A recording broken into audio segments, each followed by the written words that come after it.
So in this video, we're going to use the fillet command. It's right up here.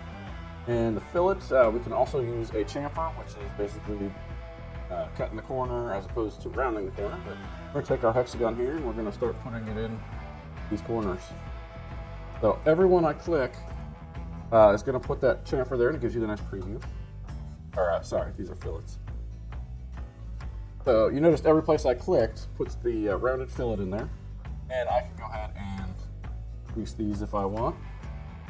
I don't have to click the corner either. I could click like this line and this line, or click the corner.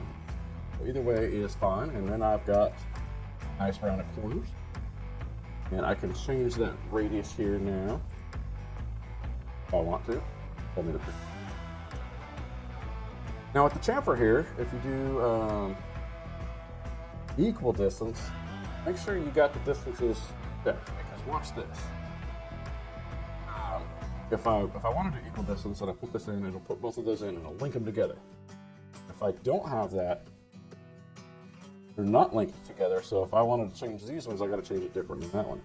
But I can go back and change that one. Now you see, it creates a problem when I switch back and forth. So start doing it or don't do it at all, but don't do both.